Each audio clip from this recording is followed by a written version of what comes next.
রাত আর আহি একে অপরের দিকে তাকালো। এদিকে পুষ্প লাজুক হেসে ধীর পায়ে লাবিবের দিকে এগিয়ে গেল। লাবিব ইচ্ছে করে দূরত্ব রেখে দাঁড়িয়েছিল, কারণ পুষ্পের সামনে এসে বসলে মেয়েটা ইতস্তত বোধ করে যদি পালিয়ে যায় তখন দুজনেই লজ্জায় পড়বে। এখন না হয় একজনই পড়ুক লজ্জায়। কিন্তু পুষ্প লাবিবকে লজ্জায় ফেলেনি। সে লাবিবের সামনে এসে দাঁড়ালো। লাবিব এবার প্রতিটি চারা থেকে একটি একটি ফুল ছিঁড়ে পুষ্পের দিকে এগিয়ে দিতে লাগলো। পুষ্প সবকটি নিল। ফুলগুলো দেওয়া শেষে লাবিব বেলুনগুলো সব ছিঁড়ে দিল। পুষ্প বলল, এতটা চমৎকার হবে আমি আশা করিনি। লাবিব বলল, বলেছি না আমার সবকিছুই ঝাঁকানাকা। প্রেমের প্রস্তাবটা ঝাঁকানাকা হলো না তো। পুষ্প হাসলো। কে বলেছে ভালোবাসা শেষ সময়ে আসে না? কিছু ভালোবাসা শেষ মুহূর্তে আসে, যখন প্রেম ঢাকা পড়ে যায় বিয়ে নামক সম্পর্কে। পুষ্পের 25 বছরের জীবনে তার প্রথম প্রেম এসেছে 25 বসন্ত পেরিয়ে যাওয়ার পর এক হেমন্ত বেলায়। আহি তাদের ছবি তুলতে ব্যস্ত। রাত আহির দিকে তাকিয়ে মনে মনে বলল, এই হেমন্তের সকালটা যদি আমাদের হতো। উৎসব মুখর ক্যাম্পাসে অনেকেই ব্যস্ত রং খেলায়, আর তাই বাতাবরণে ছড়িয়ে পড়েছে রঙিন হাওয়া। সেই রঙিন হাওয়ায় প্রবেশ করলো একজন অতিথি। পুষ্পের দৃষ্টি সেই অতিথির দিকে পড়তেই সে লাবিবের হাত ধরে তাকে টেনে নিয়ে গেল মানুষটির সামনে, আর বলল, উজ্জ্বল তার চোখ থেকে সানগ্লাস নামিয়ে এক নজর পুরো ক্যাম্পাসে চোখ বুলিয়ে নিয়ে বলল, তোর ক্যাম্পাসটা তো ভারী সুন্দর। পুষ্প বলল, হ্যাঁ।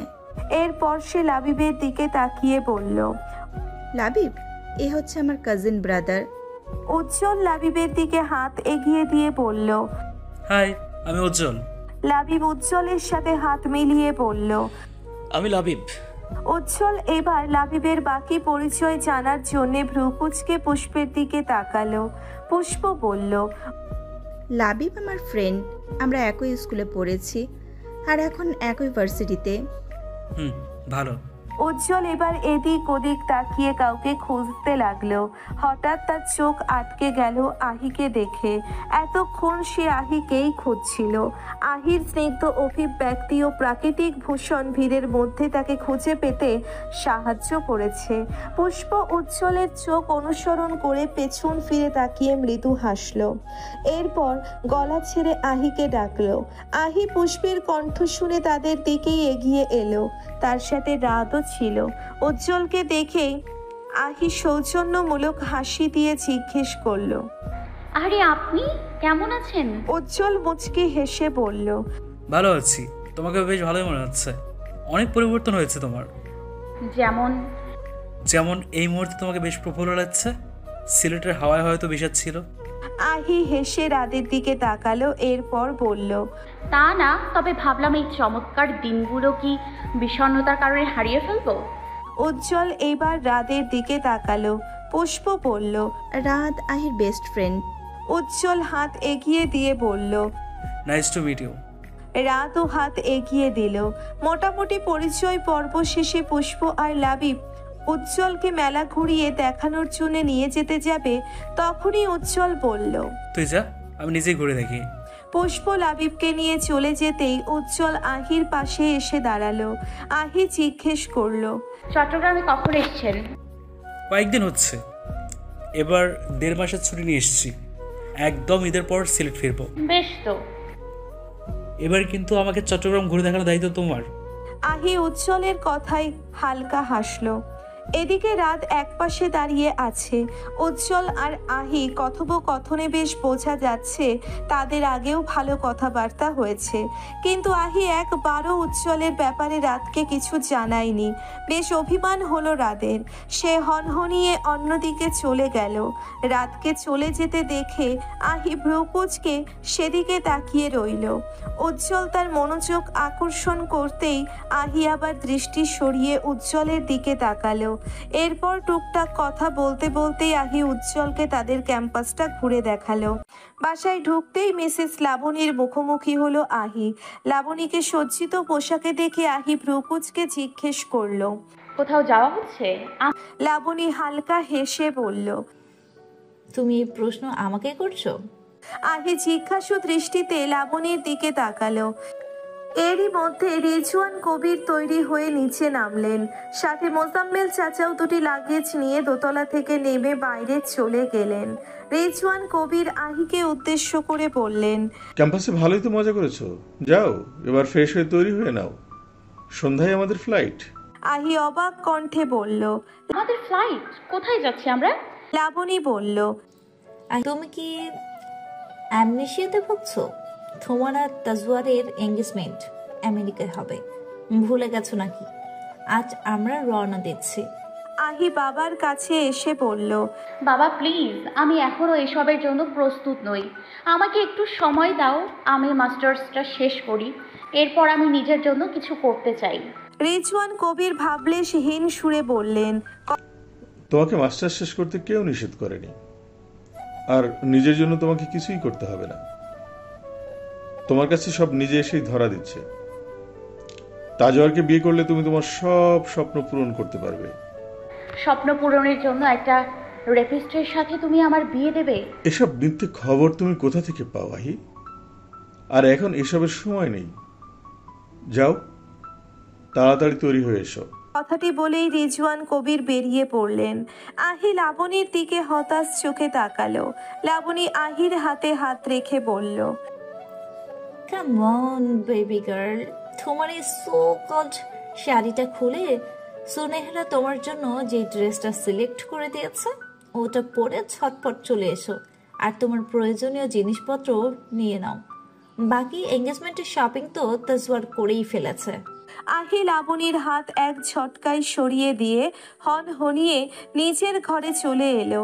ঘরে এসেই খোপায় আটকানো মালাটা টেনে খুলে বিছানায় ছুঁড়ে ফেলে দিল আহি।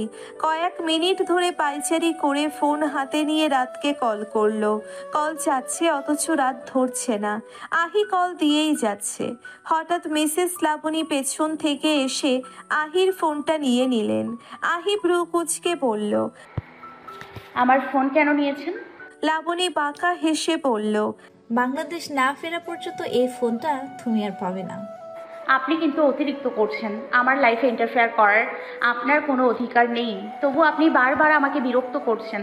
আমি জানি আপনি বাবার মাথায় আমার আর তাজওয়ারের বিয়ের ভূত ঢুকিয়ে দিয়েছেন।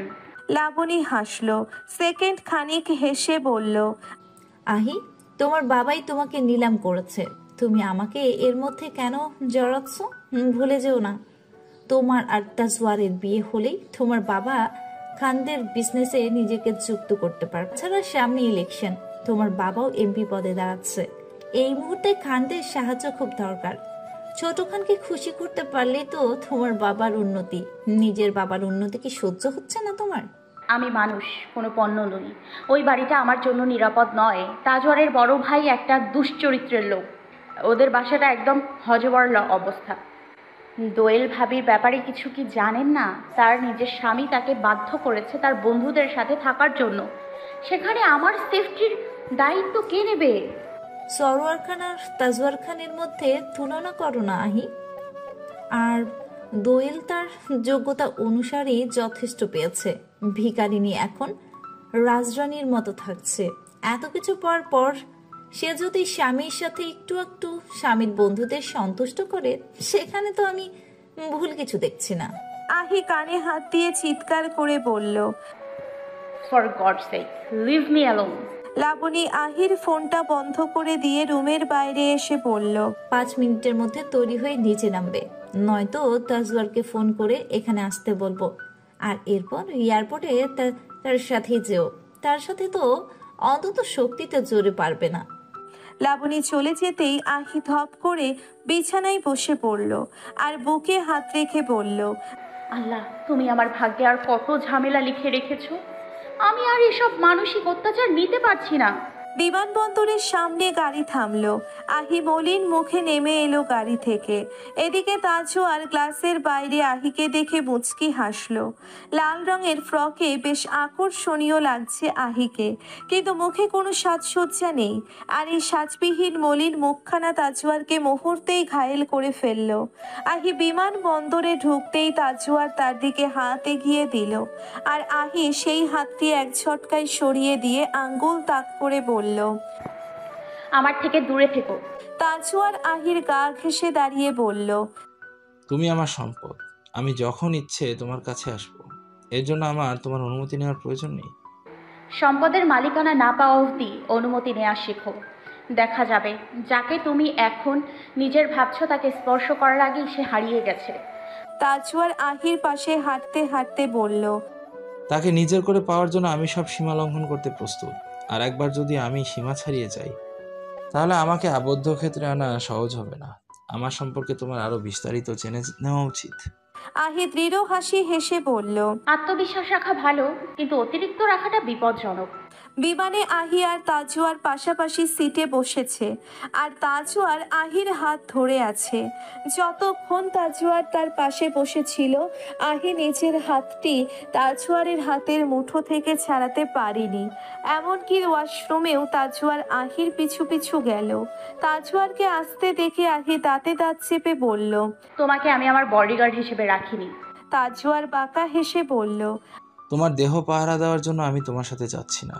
আমি জানি তোমার দেহের পাহারা তুমি নিজেই করতে পারবে। আমি তো তোমার ওয়ার্নিংটা মাথায় রেখে তোমার সাথে আছি। মনে নেই তুমি কি বলেছিলে? স্পর্শ করার আগেই হারিয়ে যাবে। আমিও দেখতে চাই আমার চোখের সামনে থেকে তুমি কিভাবে হারাও। আমেরিকায় পৌঁছানোর দুদিন পর আহিয়া তাজুয়ারের এঙ্গেজমেন্টের প্রস্তুতি শুরু হলো।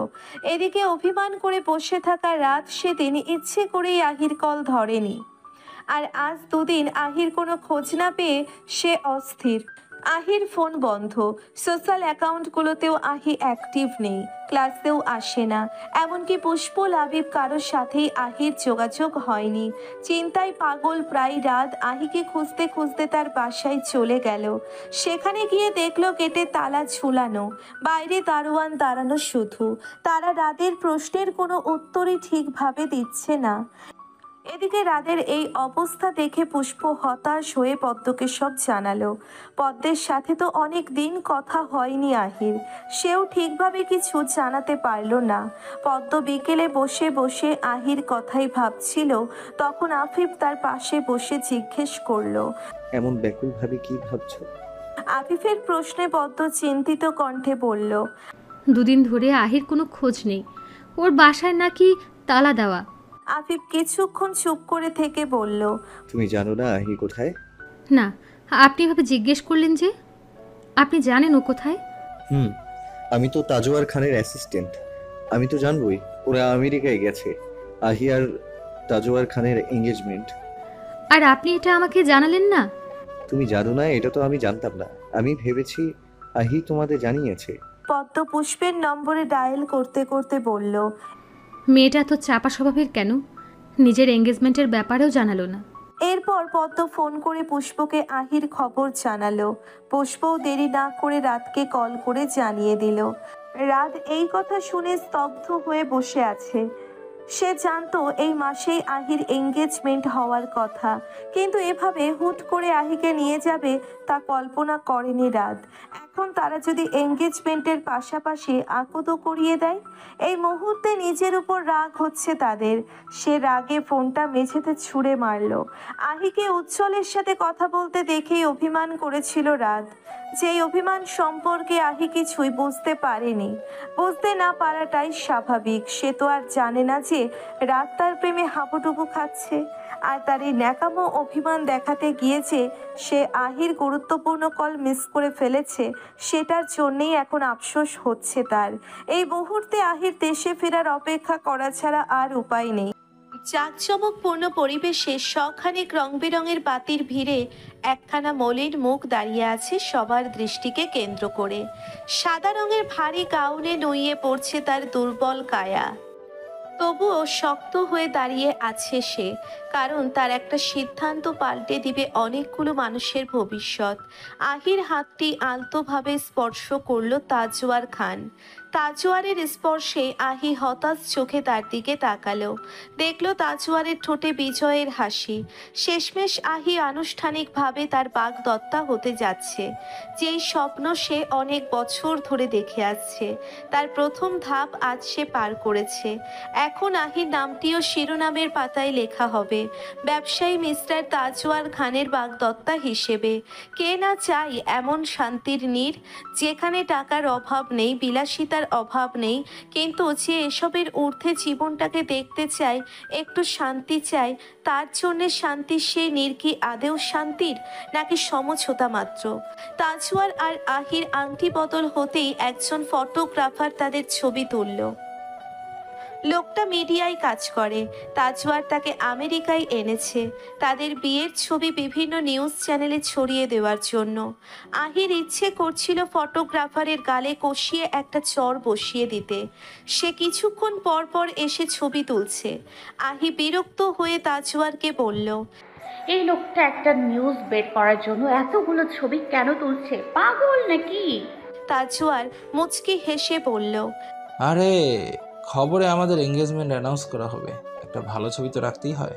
এক্সকিউজ মি, তুমি জাস্ট একজন ব্যবসায়ী, কোনো মন্ত্রী বা সেলিব্রিটি নও যে তোমাকে নিয়ে 10 মিনিটের খবর বের হবে। শোনো, মন্ত্রীরাও আমার আগে পিছে ঘুরে, আর সেলিব্রিটিরা আমার কারণেই সেলিব্রিটি হয়। আমি ফিল্ম ইন্ডাস্ট্রিতে ইনভেস্ট করি, তুমি হয়তো জানো না। আমি অনেক মুভির প্রডিউসার ছিলাম, জানবে কিভাবে? তোমার গণ্ডি তো বেশি দূর ছিল না, তুমি শুধু রং নিয়ে খেলেই সময় পার করেছো। আমার রং নিয়ে খেলা তোমার কাজের চেয়ে বহুগুণ ভালো। অন্তত সেই কাজে মানসিক তৃপ্তি আছে। তোমার টাকায় তুমি শুধু শারীরিক সুখ পেয়েছো, মানসিক সুখ পাওনি। তুমি তো আমার জীবনে মানসিক শান্তি হয়েই এসেছো। আমার আর কোনো শান্তির প্রয়োজন নেই। দিনে শারীরিক সুখ, রাতে মানসিক সুখ।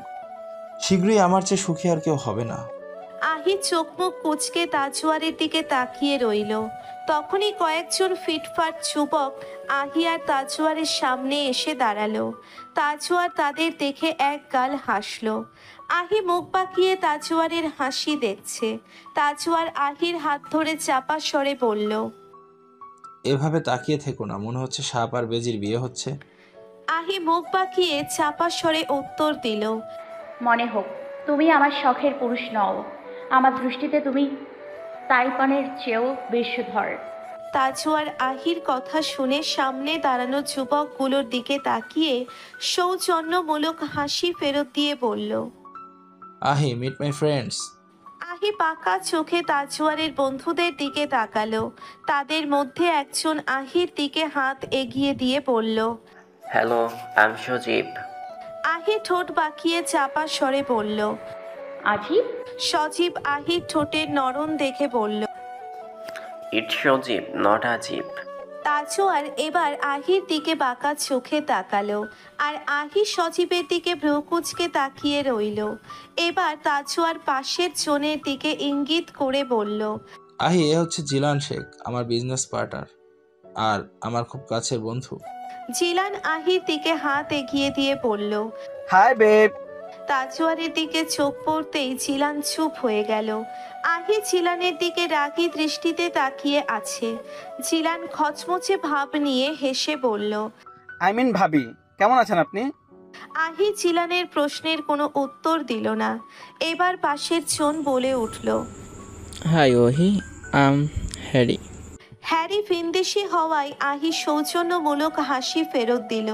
তখনই হ্যারি আহির কাছে এসে হুট করে তার গালে চুমু খেয়ে বলল, নাইস টু মিট ইউ। আহি স্তব্ধ হয়ে দাঁড়িয়ে আছে। তাজওয়ার হালকা হেসে বলল, ইটস কালচার। আহি চোখ ছোট করে তাজওয়ারের দিকে তাকালো। এবার হ্যারির পাশের জন্য আপাতমস্তক আহিকে দেখে নিয়ে বলল, সো বিউটিফুল। আহি মুখ বাঁকিয়ে বলল, অ্যান্ড ইটস। অর্ণব হেসে বলল, ইটস কমপ্লিমেন্ট। আহি তাজওয়ারের দিকে তাকিয়ে চাপা স্বরে বলল, তোমার বন্ধুগুলো কি নেশা করে এসছে? তাদের চাহনি দেখেছো? দেখেই বোঝা যাচ্ছে এদের চিন্তা ভাবনা কতটা বাজে। এদের সরাও তো আমার সামনে থেকে, নয়তো আমি তোমাকে ধাক্কা দিয়ে এখান থেকে চলে যাব। তারপর তোমার স্পেশাল ফটোগ্রাফারকে বলো শিরোনামে লিখতে বিশিষ্ট ব্যবসায়ীকে ধাক্কা দিয়ে স্টেজ থেকে নেমে পড়ল তার বাগদত্তা। তাজওয়ার চাপা স্বরে বলল। Very funny. তখনই সজীব বলে উঠল। তাজ, তুই সত্যি ভগবান, সব ঘাট ঘুরে ভালো জায়গায় নৌকা বেঁধেছিস। কি ভ্রুকুচকে সজীবের দিকে তাকালো। সজীব হেসে বলল। মিস রাগ করছেন? আহি দাঁতে দাঁত চেপে বলল। নোংরা ডোবায় নৌকা ঠেকলে রাগ হওয়াটা স্বাভাবিক। তাজওয়ার আহির কথা শুনে তার দিকে ভ্রুকুচকে তাকালো। এবার জিলান বলল। আর যাই বল তাজ, আহি কিন্তু ভীষণ সুন্দরী। তাজওয়ার হেসে বলল। এর জন্যই তো এত ভালোবাসি। আহি ভ্রু কুচকে তাজওয়ারের দিকে তাকিয়ে বলল। তুমি এজন্য আমাকে ভালোবাসো? আমি সুন্দর তাই? সিরিয়াসলি তাজওয়ার? তাজওয়ার হেসে আহির সামনে আসা চুলগুলো তার কানের পিছনে গুছিয়ে দিতে দিতে বলল। তোমাকে আমি ভালোবাসি আহি, কেন ভালোবাসি এটা বিষয় না। আহি তাচ্ছিল্যের হাসি হেসে বলল। কাল যদি আমার চেয়ে সুন্দরী মেয়ে তোমার জীবনে আসে তখন? কাল তো এখানে আসেনি, আর যত এই সুন্দরী নারী আসুক, রাজার বড় রানীর অধিকার আর ভালোবাসা ছোট রানীরা নিতে পারবে না। আহি কথাটি শুনে তাজওয়ারকে ধাক্কা দিয়ে সরিয়ে দিল আর বিড়বিড় করতে করতে চলে গেল। হোটেল রুমের সামনে এসে আহি মিনিয়ে বলল। বিয়ের আগে এসব শুনছি, বিয়ের পর আমি নিশ্চিত পাগল হয়ে যাব। অসভ্য খাটাস তাজওয়ার খান, বিয়ের ভূত হজম করিয়ে দেব তোকে।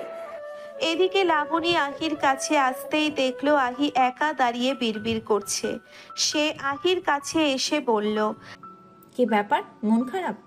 আহি মুখ বাঁকিয়ে বলল। না, ভীষণ ভালো লাগছে আমার, ইচ্ছে করছে তা থই থই করতে। লাবণী হাসলো, বলল। আমি তো ভেবেছি তাজওয়ারের বন্ধুরা এসেছে তাই তোমার মন খারাপ, কারণ তোমার বন্ধু দাওয়াত দেওয়া হলো না। আজ তোমার গুরুত্বপূর্ণ দিনের রাত। লাবণী, পুষ্প, পদ্ম কেউ তোমার পাশে নেই, কিন্তু আমারও তো নিরুপায়। ওদের কিভাবে দাওয়াত করি বলো? রাত আর লাবণী তো তোমার অন্ধভক্ত, তুমি ওদের যা বলবে ওরা তাই করবে। এখন ওরা এসে তোমার কথায় যদি এঙ্গেজমেন্টের সিন ক্রিয়েট করতো তাহলে বিষয়টা সুন্দর দেখাতো না। এমনও হতে পারতো ওরা তোমাকে ভাগিয়ে নিয়ে গেল, নাক কিন্তু তোমার বাবারই কাটা যেত, আর মাথা কাটা যেত তোমার দুই বন্ধুর। তাজওয়ার দুটোকে উপরে পাঠিয়ে দিতে একবারও ভাবতো না। আর তুমি তো এখনো অবুঝ, তোমার ভুলের জন্য কার ক্ষতি হচ্ছে সেটা বুঝবে না। তাই আমি তাদের না জানিয়ে মনে হয় না ভুল কিছু করেছি। আর অন্যদিকে তোমার বান্ধবী পদ্ম, ও তো এখানে আসায় অ্যাফোর্ড করবে না। এত ভালো অবস্থা তো তার নেই, আমেরিকায় এসে এঙ্গেজমেন্ট অ্যাটেন্ড করবে। আর বাকিরা না এলে পুষ্প একা এসে কি করবে বলো? এমনিতেও তাজওয়ারের বন্ধুদের চোখ কিন্তু বেশ ধারালো। একবার যদি তাদের চোখ কোনো শিকারিতে আটকায় তাহলে সহজে সে শিকারি ছাড়ে না। শেষমেশ কিনা এত বছরের দেহ রক্ষা বান্ধবী এঙ্গেজমেন্টে এসেই শেষ হয়ে যেত। আহি চোখ বড় বড় করে লাবণীর দিকে তাকালো। লাবণী আবার বলল। তবে নীলাশাকে আসতে বলেছি, সে কি আর আসবে বলো? এমনিতেই বলাই বলেছি, আফটার অল তোমার একমাত্র খালা। আহি দাঁতে দাঁত চেপে বলল। অনেক বকবক করেছেন, এখন নিজের গতিহীন মুখ আর দ্রুত মস্তিষ্কে একটু বিশ্রাম দিন। আমার বন্ধুরা এসব সো কল্ড এঙ্গেজমেন্টে অ্যাটেন্ড হওয়ার জন্য মরিয়া হয়ে যাচ্ছে না, বরং এসব অসুস্থ মানুষের ভিড় থেকে তারা যত দূরে থাকবে তাদের মস্তিষ্ক তত ভালো থাকবে। আহি কথাটি বলেই হোটেল রুমে ঢুকে লাবণীর মুখের উপর দরজা বন্ধ করে দিল। রুমের দরজায় কড়া নাড়ার শব্দ শুনেই বিরক্তি মুখে দরজা খুলে দিল আহি। দেখলো তাজওয়ার দাঁড়িয়ে আছে। তাজওয়ারকে দেখে সে আরো কয়েক দফা বিরক্ত হলো, চেঁচিয়ে বলল। কি চাই? তাজওয়ার দরজা ধরে আহির দিকে ঝুঁকে দাঁড়িয়ে বলল। তোমাকে চাই। আহি তাজওয়ারের মুখের উপর দরজা বন্ধ করতে যাবে তখনই সে দরজা ঠেলে ভিতরে ঢুকে পড়ল। আহি কিছু বলতে যাবে তার আগেই তাজওয়ার দরজা বন্ধ করে আহিকে দরজার সাথে চেপে ধরল।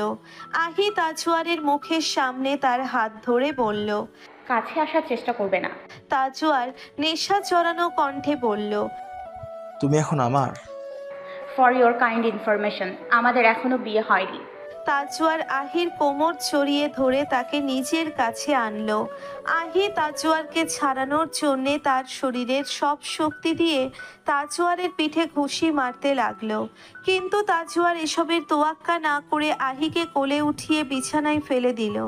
আহি তৎক্ষণাৎ তার 2 হাতে ভর দিয়ে উঠতে যাবে, তখনই তাজওয়ার তার উপরে ভর দিয়ে শুয়ে পড়ল। চেঁচিয়ে বলল, আমি তোকে খুন করে ফেলবো, এসব অসভ্যতা আমার সাথে দেখাবি না। তাজওয়ার আহির মুখ চেপে ধরে দাঁত কিরমিরিয়ে বলল, তুমি আমার সাথে এভাবে কথা বলতে পারো না।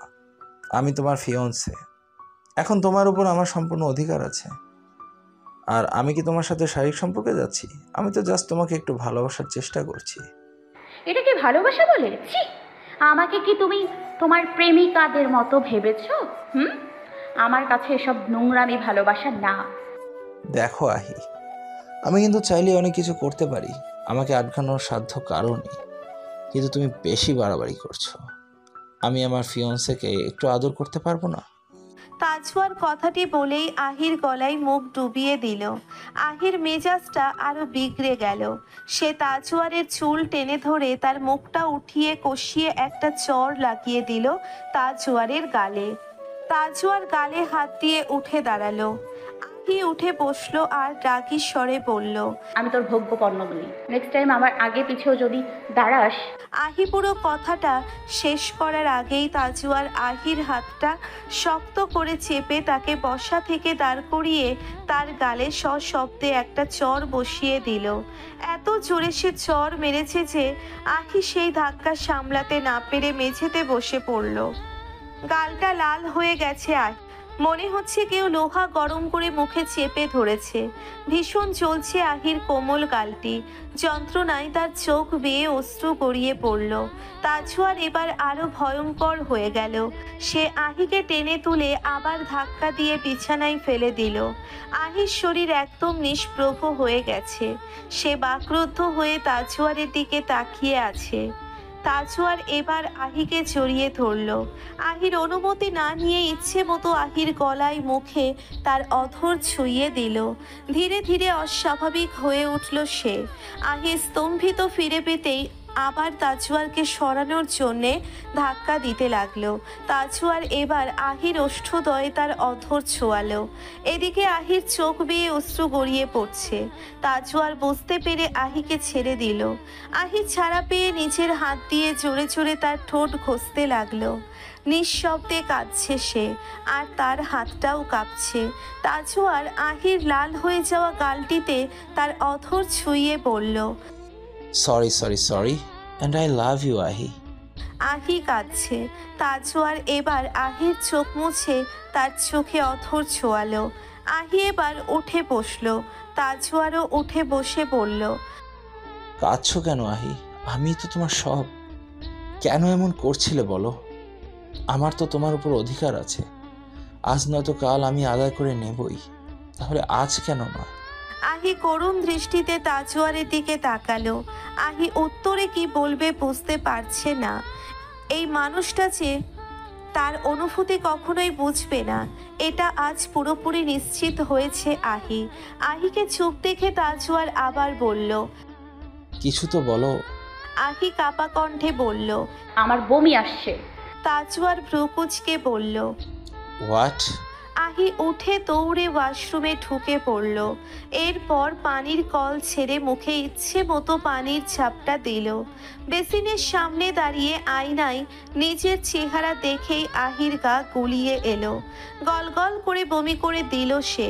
তাজওয়ার দরজার কাছে দাঁড়িয়ে বলল, আর ইউ ওকে? আহি আই এম সরি, দরজাটা খোলো, আমাকে ভেতরে আসতে দাও। আহি দেওয়ালে হেলান দিয়ে ফুপিয়ে ফুপিয়ে কাঁদছে। তাজওয়ার বলল, আমি কিন্তু দরজা ভেঙে ভেতরে ঢুকবো। আহি দরজাটা খুলে দিল।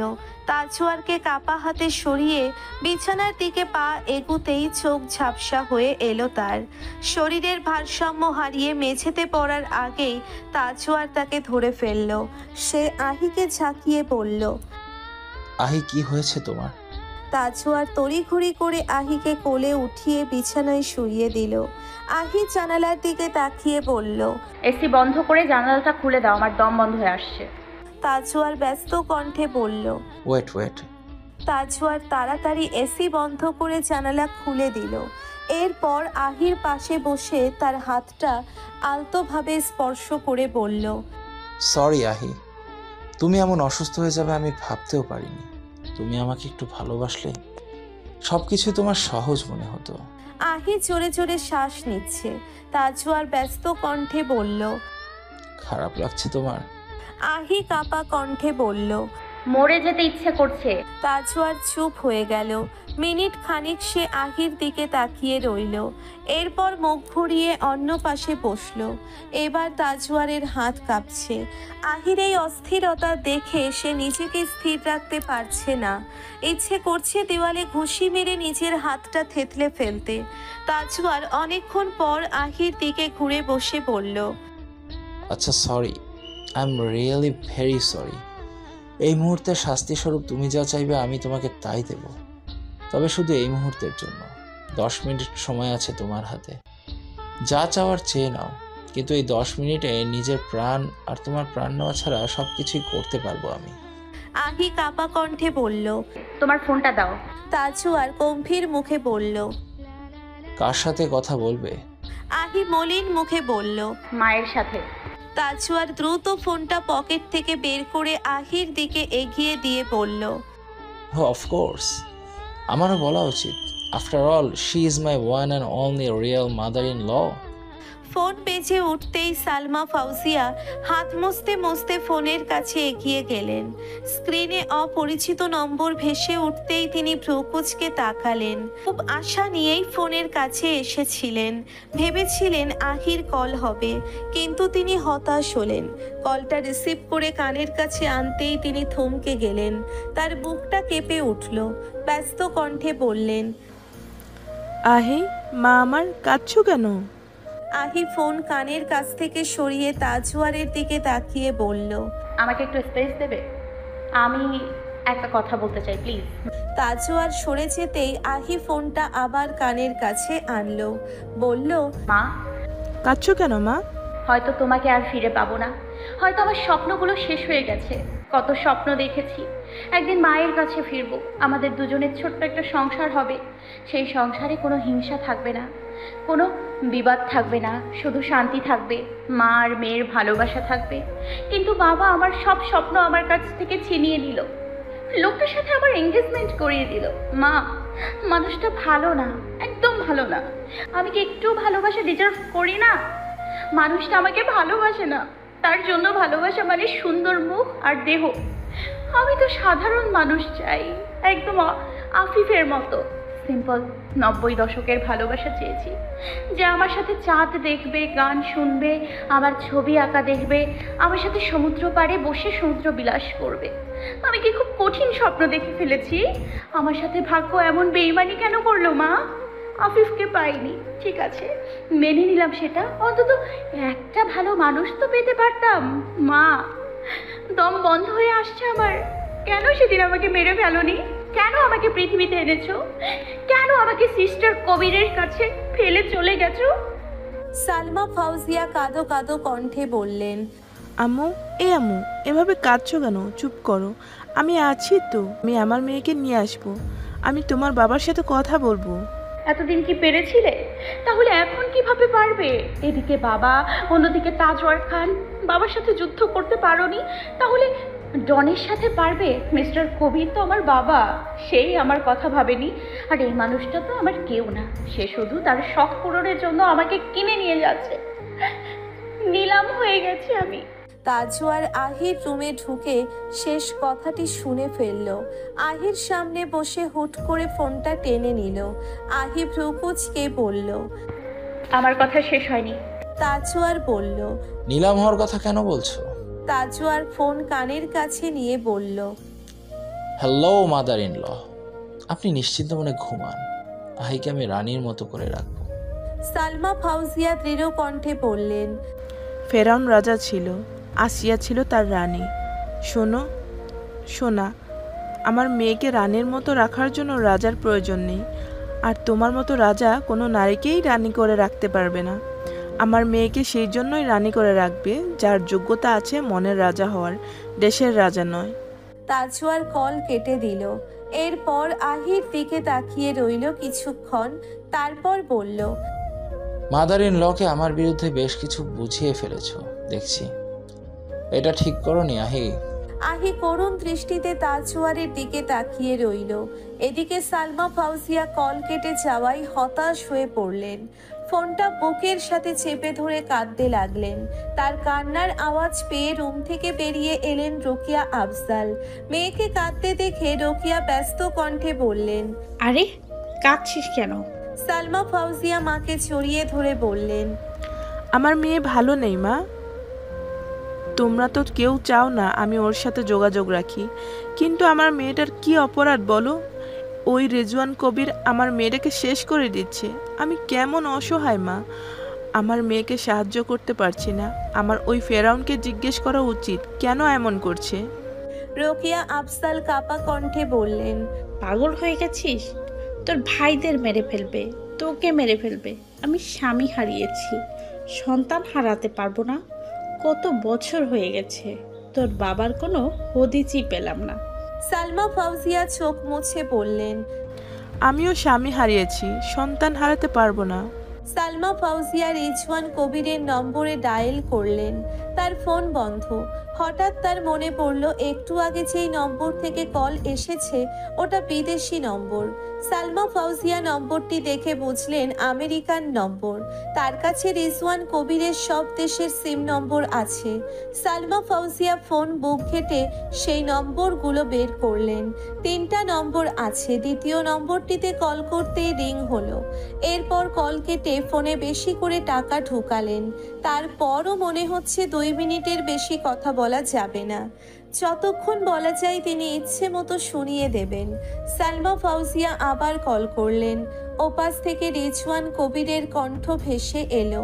সালমা ফাউজিয়া ডাকি সুরে বললেন, কেন আমার মেয়েকে জোর করে বিয়ে দিচ্ছ?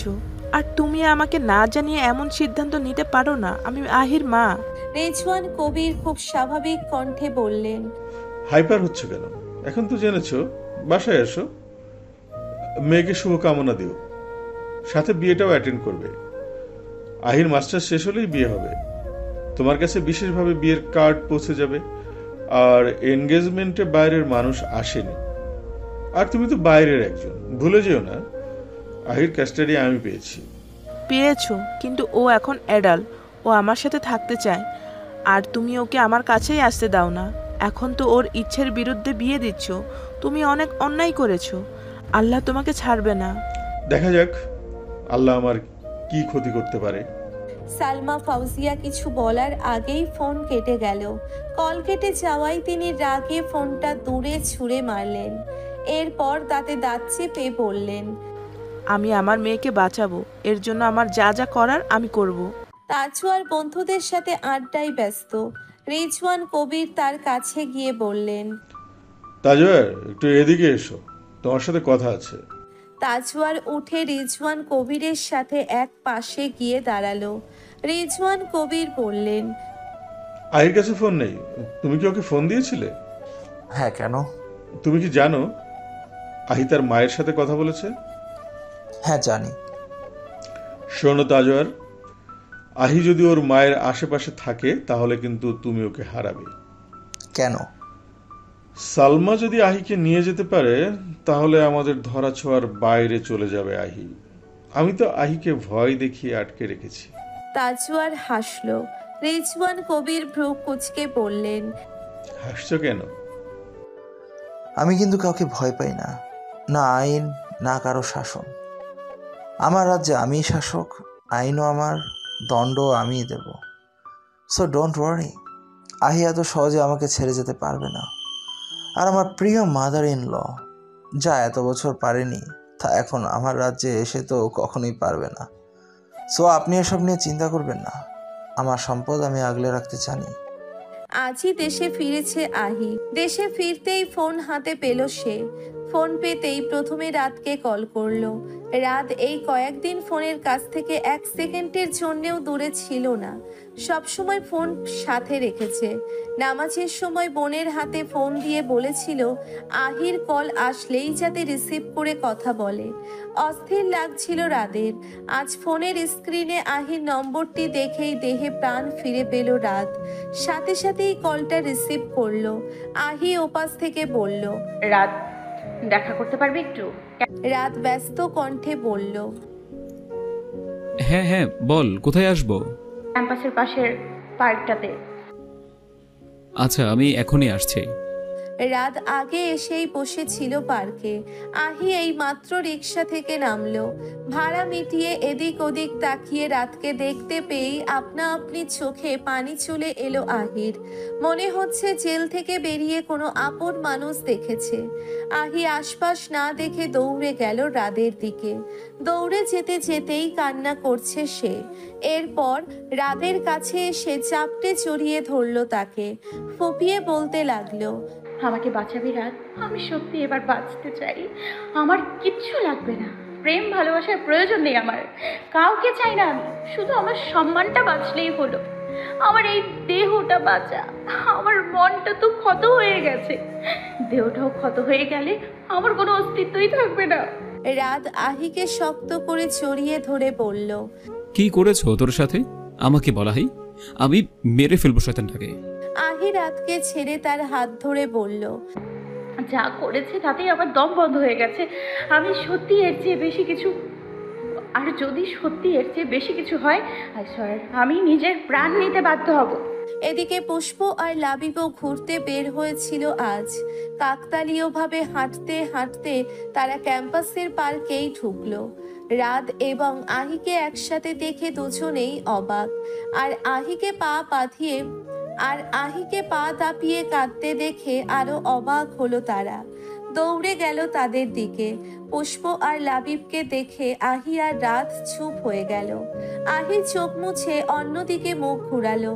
পুষ্প তা দেখে আহির হাত ধরে তাকে একপাশে টেনে নিয়ে গেল। আহি নিচের দিকে তাকিয়ে আছে। পুষ্প বলল, আমাকে দেখে চোখ মুছে ফেলছিস কেন আহি? কি হয়েছে আমাকেও জানা, আমি কি তোর বন্ধু না? আহি মলিন মুখে পুষ্পের দিকে তাকালো। কেন যেন কান্নাটা আটকে রাখা দায়। আহি পুষ্পকে জড়িয়ে ধরে ফুপিয়ে কেঁদে উঠল। পুষ্প আহির পিঠে হাত বুলিয়ে যাচ্ছে। পুষ্প আহিকে একটা বেঞ্চে বসিয়ে বলল, বল কি হয়েছে? আহি কাপা কণ্ঠে পুষ্পকে সবটা জানালো। যেই কথা রাতকে পরিষ্কারভাবে বলতে পারেনি তার সবটাই পুষ্পকে বলল।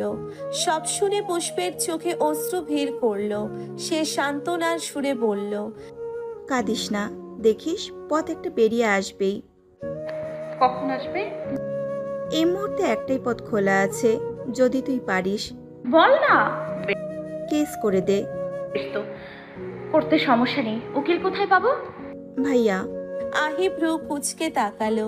পুষ্প বলল, উজ্জ্বল ভাইয়া অবশ্যই এর সলিউশন বের করবে। তাজওয়ার আর বাবার বিরুদ্ধে দাঁড়ানোর মতো সাহস কারণ নেই। আমি দেশের স্বনামধন্য উকিলের কাছে গিয়েছি, সে আমাকে ফিরিয়ে দিয়েছে। দেখ আহি, এসব আমি বুঝি না। সবাই কিন্তু টাকার পেছনেই ছোটে। আমার ভাইটা আলাদা, ও তোর জন্য সব করবে। একবার এই ব্যাপারে জানিয়েই দেখ। আর উজ্জ্বল ভাইয়া অনেক বুদ্ধিমান, একটা কেসও এখনো হারেনি। সিলেটের চেয়ারম্যানের ছেলের বিরুদ্ধে একটা মামলা হয়েছিল, ওটাতে ধরাশায়ী করে দিয়েছিল। পেপারে ছবিও ছাপিয়েছিল ভাইয়ার। ক্রেস্টও পেয়েছে, নিজের চেম্বার নিতে পেরেছিল। বেশ চলছে ওর। নিশ্চিত তোর কেসটা জিতে যাবে। যদি ওনার কিছু হয়ে যায়, আমার জন্য কারোর ক্ষতি হোক আমি চাই না। ধুর গাধি, আইন আর বিচার বিভাগের সাথে যারা জড়িত তারা এসব চিন্তা করে না। এসব চিন্তা করলে সুখী কেরিয়ার বেছে নিত। কে বলেছে তাকে উকিল হতে? সিলেটে ভাইয়ার শত্রু কি কম? ভাইয়া এসব পাত্তাও দেয় না। আর একবার কেস জিতে গেলে তাজবার আর তোর বাবা কিচ্ছু করতে পারবে না। এরপর সুযোগ বুঝে তুই আন্টিকে নিয়ে দেশের বাইরে চলে যাবি। আর ভাইয়াও দেশে থাকবে না, উনি অস্ট্রেলিয়া যাওয়ার প্ল্যান করছে। তোর কেসটা না হয় ভাইয়ার দেশের লাস্ট কেস হবে। আহি পুষ্পকে জড়িয়ে ধরে বলল, ওনাকে আজই বলিস আমি আর পারছি না পুষ্প। এদিকে রাতও কাঁদছে। লাবিব তার পিঠে হাত বুলিয়ে দিতে দিতে বলল, দেখো ঠিক হয়ে যাবে সব। রাত বলল, এই কথা আর বলিস না, কিচ্ছু নিজের ইচ্ছে মতো হচ্ছে না। আমার কোনো যোগ্যতাই নেই হাইকে বাঁচানোর। কেমন বন্ধু আমি, কোনো কাজের না। বুঝতে পারছি না কি করব, মাথাটা হ্যাং হয়ে যাচ্ছে। শত্রু যদি ক্ষমতাবান হয় তখন দুর্বল মানুষদের করার মতো তেমন কিছুই থাকে না।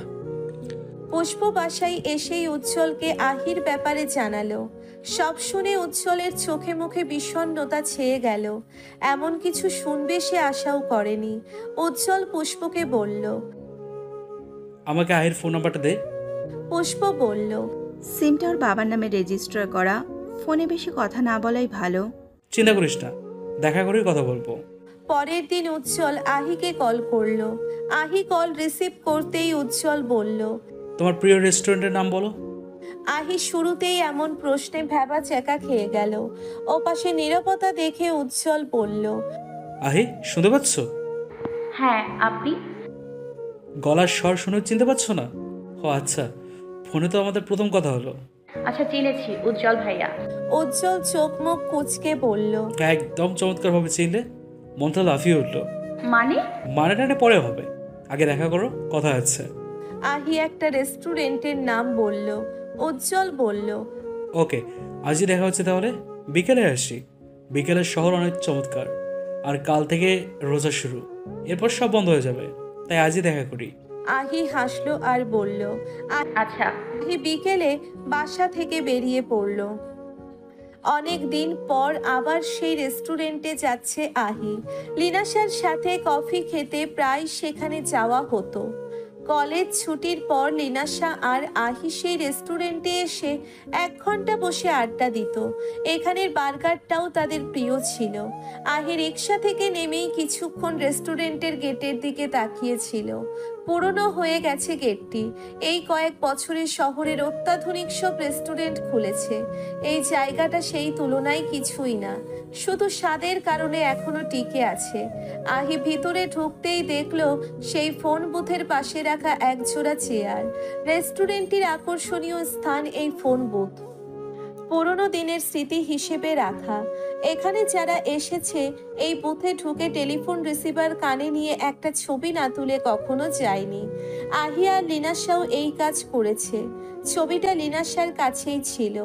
অতীত মনে পড়তেই আহির ঠোঁটে মৃদু হাসি ফুটে উঠল। সে এবার এদিক ওদিক তাকিয়ে উজ্জ্বলকে খুঁজতে লাগলো।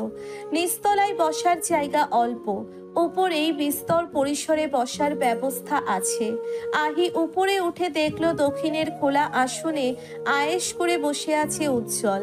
আহি তার সামনে এসে দাঁড়াতেই উজ্জ্বল তৎক্ষণাৎ উঠে দাঁড়িয়ে আহিকে বসতে বলল। আহি আর উজ্জ্বল মুখোমুখি বসে আছে, দুজনেই নীরব। সৌজন্যমূলক হাসি হেসে উজ্জ্বল বলল, কি অর্ডার করব?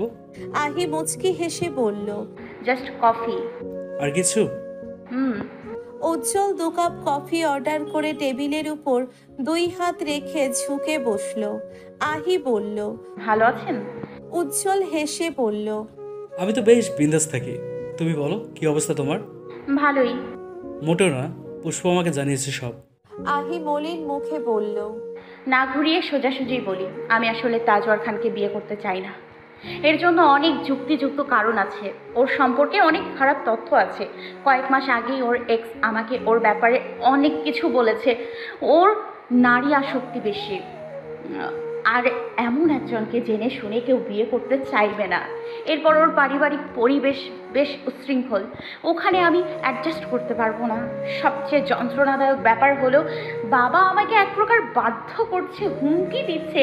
তাজওয়ারের বাবা আমার নানাকে গুম করিয়ে ফেলেছে, ওনার লাশটাও খুঁজে পাওয়া যায়নি। তাই নানু মামারা আমাকে নিতে চায় না, মাকেও তারা সাহায্য করছে না। আমি এখন কি করব? কখনো পালিয়ে যাওয়ার চেষ্টা করনি? মা আর আমি পালিয়ে গেলাম না হয়, কিন্তু এরপর আমার বন্ধুরা, তাদের পরিবার, আমার মায়ের পরিবার, সবার জীবন সংকটে পড়বে। তোমার মনে হয় তোমার জন্য এতগুলো মানুষের ক্ষতি করবে? রাত আমার বেস্ট ফ্রেন্ড, প্রথম আঘাত তো ওকেই করবে। আর ওর কিছু হলে আমি কি সহ্য করতে পারবো? মামাদের কিছু হলে মা কি সহ্য করতে পারবে? আর এভাবে পালিয়ে কতদিন? একটা পার্মানেন্ট সলিউশন দরকার। উজ্জ্বল চুপ করে রইল। টেবিলের দিকে স্থির দৃষ্টিতে তাকিয়ে রইল মিনিট খানিক। গম্ভীর মুখে কি যেন ভাবছে সে। আহি হতাশ হয়ে পড়ছে। একটা পথ কি আদেও খুলবে না, কি উজ্জ্বল অপারগ হবে? একটা পথ কি আদেও খুলবে না, নাকি উজ্জ্বল অপারগ হবে? নীরবতা ভেঙে উজ্জ্বল বলল, তুমি সময় নাও, রিল্যাক্স থাকো। তাজওয়ারের সাথে এমন একটা ব্যবহার করবে যেন তুমি ওকে ভালোবাসো না, আবার বিশ্বাস করতে চাইছো। তোমার বাবার ব্যাপারে তুমি যতটা নেগেটিভ সবটাই তার সাথে শেয়ার করবে। তোমার সৎ মায়ের সাথেও তোমার মনোমালিন্য হয়। তুমি তোমার সেই ফ্রাস্ট্রেশন ওর সামনে প্রকাশ করবে। ও তোমাকে সান্ত্বনা দেওয়ার জন্য অনেক কিছুই বলবে। তখনই তুমি ওর সান্ত্বনায় শান্ত হয়ে ওকে এটা বোঝাবে বাবার চেয়ে তুমি ওকে বেশি বিশ্বাস করো। আর এরই মধ্যে ঠান্ডা মাথায় তোমাকে একটা গুরুত্বপূর্ণ কাজ করতে হবে। তোমার বাবার আর লাবণের ব্যাংক ডিটেলস নেওয়া শুরু করো। এসব দিয়ে কি হবে? যারা অনেক টাকার মালিক তাদের অবৈধ টাকায় তাদের নিয়ে ডুবে। একবার যদি এমন কোনো শক্ত খবর পাওয়া যায়, তোমার বাবা তো সোজা লকআপে। এখন বোকার মতো কেস করে কোনো লাভ নেই, আগে প্রমাণ জোগাড় করো। বিয়ে তো এখন হচ্ছে না, তাহলে অধৈর্য হচ্ছে কেন? এই 1 মাসে তুমি এই কাজটি করবে। আর তাজওয়ার মুসলিম ছেলে, অন্তত রোজার মাসে তোমাকে বিরক্ত করবে না। তুমিও একটু ধর্মের কথা শোনাবে। এই 1 মাস তোমার জন্য প্লাস পয়েন্ট। প্রথম কাজ তোমার বাবাকে সরানো, আর এই কাজে তোমাকে সাহায্য করবে তাজওয়ার নিজেই। তুমি এমনভাবে ওকে ফাঁসাবে যাতে ও নিজেই তোমার বাবাকে পথে বসিয়ে দেয়। আর এরপর ওকে ফাঁসানো অনেক সহজ, কিন্তু স্বল্প সময়ের জন্যই পারবে। তাই তাজওয়ারের বিরুদ্ধেও শক্তপোক্ত প্রমাণ লাগবে। আমি কি পারবো এসব করতে? দেখো, তোমাকে তো পারতেই হবে। আমি তোমাকে আশ্বস্ত করছি, আমি আমার সাধ্যের মধ্যে সবটা করব। দেখো আহি, এরা প্রভাবশালী, এদের সাথে বাকবিতণ্ডায় যেতে যায় না, বুদ্ধি দিয়ে খেলতে হয়। তুমি তাদের বিরুদ্ধে যেতেও ব্রেন ইউজ করবে। যত ব্রেন ইউজ করবে তত তারা তোমার পেছনে থাকবে, আর তুমি জয়ের সন্নিকটে পৌঁছাবে। এতেও যদি কাজ না হয়, তাহলে সেই স্টেপটা নিতে হবে যেটা দীর্ঘমেয়াদী প্রভাব ফেলবে। কিন্তু আমার মনে হয় সেই স্টেপটা আপাতত ভুলে যাওয়াই ভালো। কোন স্টেপ? এটা আমি এখন তোমাকে বলবো না। দেখা যাবে এটা মাথাতে ঢুকলেই তুমি অস্থির হয়ে সেই কাজটাই করে ফেলবে। সুইসাইড? পাগল তুমি, এটা কোনো সলিউশন না। খবরদার এমন বোকা বোকা কাজ করে। আমার উপর আস্থা রাখো, প্রমিস করছি তোমাকে আপদগুলোর কাছ থেকে উদ্ধার না করে আমি অস্ট্রেলিয়া যাচ্ছি না। আহি হাসলো। উজ্জ্বলের কথায় অদ্ভুত আকর্ষণ আছে। তার কথায় যে কেউ তাদের দমে যাওয়া সাহস ফিরে পাবে, যেমনটা আহি পাচ্ছে। উজ্জ্বল আর আহি কথা বলছিল, এমন সময় একজন যুবক তাদের টেবিলের সামনে এসে দাঁড়ালো। আহি মুখ তুলে নাইব তামসিদকে দেখে উঠে দাঁড়ালো। নাইব হেসে বলল, কেমন আছেন মিস ওয়াশিকা? আহি হেসে বলল, সুইসাইড? ভালোই। আপনার কি অবস্থা? আমিও বেশ ভালো। নাইব উজ্জ্বলের দিকে তাকালো। উজ্জ্বল কৌতূহলী দৃষ্টিতে নাইবের দিকে তাকিয়ে আছে। আহি বলল, বসুন না। না, আপনারা বসুন, আমার স্পেশাল গেস্ট আসবে, আপনাকে দেখে এদিকে এলাম। আচ্ছা। আহি উজ্জ্বলকে বলল, উনি আমার ডক্টর। উজ্জ্বল ভ্রু কুঁচকে বলল, ডক্টর? সাইকিয়াট্রিস্ট। উজ্জ্বল অবাক চোখে আহির দিকে তাকালো।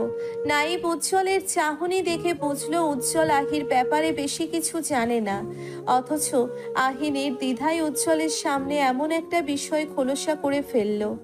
নাইব কিছু বলার আগেই পেছন থেকে মেয়েলি কণ্ঠের কেউ একজন বলে উঠল, নাইব। নাইব পেছন ফিরে তাকালো। মেয়েলি কণ্ঠ শুনে আহিও সামনে তাকালো। এদিকে নাইব মেয়েটির দিকে এগিয়ে তার হাত ধরল। আহি তা দেখে উঠে দাঁড়ালো। আহির চোখে মুখে বিস্ময়, সে স্তব্ধ হয়ে দাঁড়িয়ে আছে। নাইব সরে দাঁড়াতেই মেয়েটির চোখ এবার আহির দিকে এসে ঠেকল। মুহূর্তেই থমকে গেল সে। নাইব তার দৃষ্টি অনুসরণ করে আহির দিকে তাকালো, এরপর তার হাত ঝাঁকিয়ে বলল, লিনাশা, কি হলো, দাঁড়িয়ে গেলে কেন? আহি টেবিল ছেড়ে বেরিয়ে এলো। কয়েক পা এগুতেই লিনাশা মুখ ঘুরিয়ে নিল। আহিও লিনাশাকে ঘুরে যেতে দেখে থমকে দাঁড়ালো।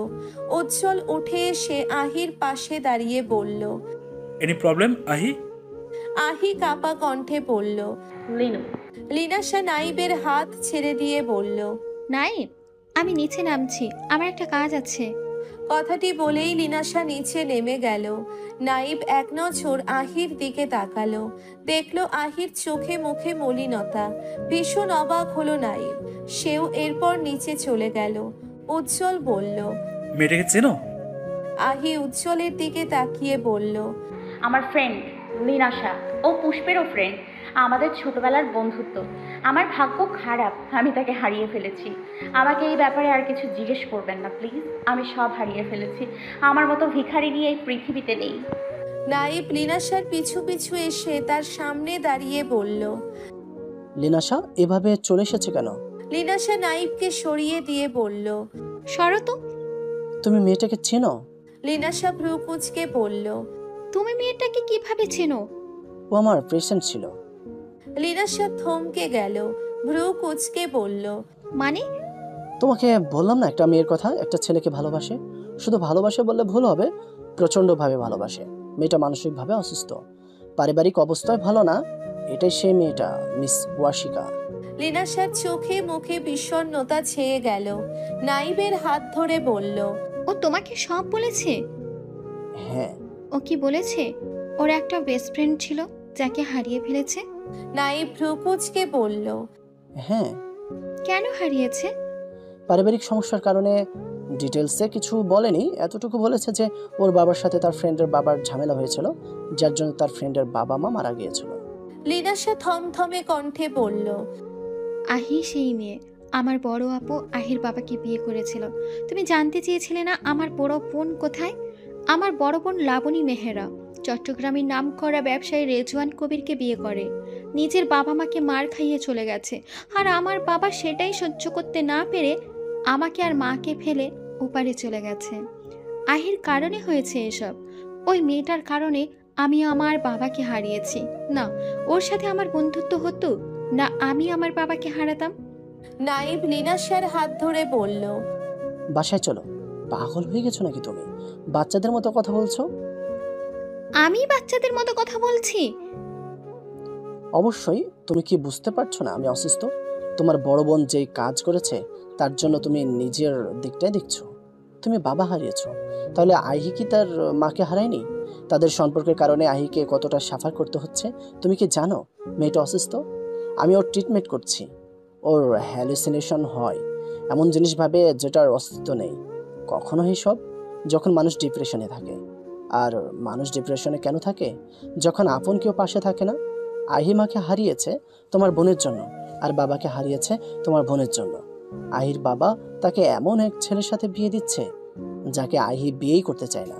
তোমার বোনের ইন্সপায়ারে। এতটুকু তো আহি আমাকে বলেছে, তোমার সাথে বন্ধুত্ব করে কেউ সাফার করছে না।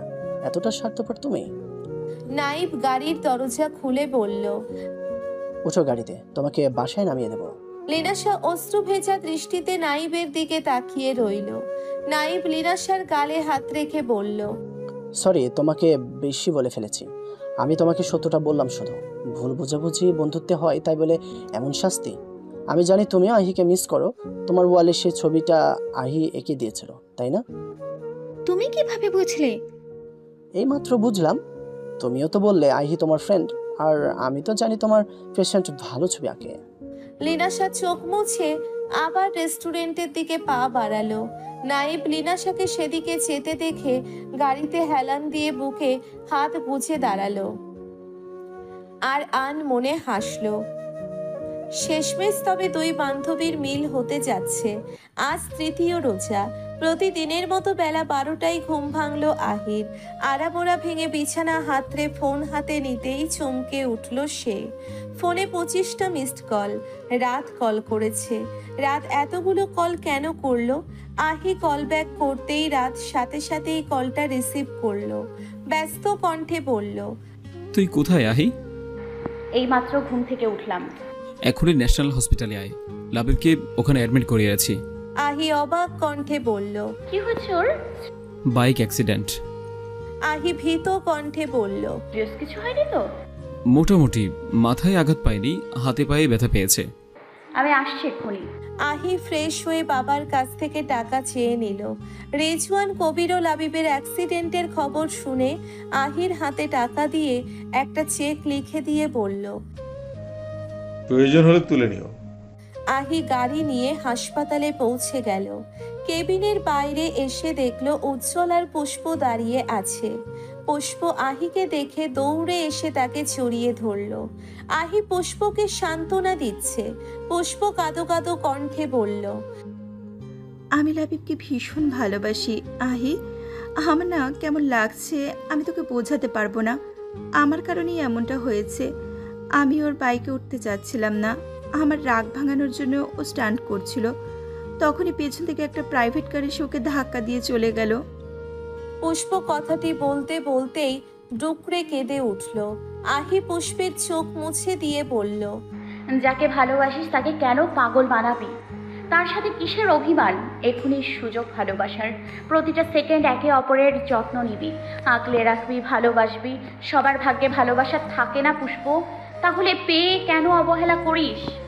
উজ্জ্বল আহির চোখের দিকে তাকিয়ে আছে। মেয়েটা আসলেই অসাধারণ। যতবারই দেখে ততবারই মুগ্ধ হয়। রাত আহিকে দেখে ঔষধগুলো পুষ্পের হাতে দিয়ে বলল, এগুলো নার্সকে দিয়ে আসো। এরপর আহির হাত ধরে তাকে একপাশে টেনে নিয়ে গেল। আহি বলল, টাকা নিয়ে এসছি। লাগবে না আপাতত, রিলিজ দেওয়ার সময় লাগবে। আর লাবিবের জ্ঞান ফিরছিল, ও বলল আপাতত ওর বাসায় কাউকে না জানাতে। আচ্ছা, এদিকে নিয়ে এলি কেন আমাকে?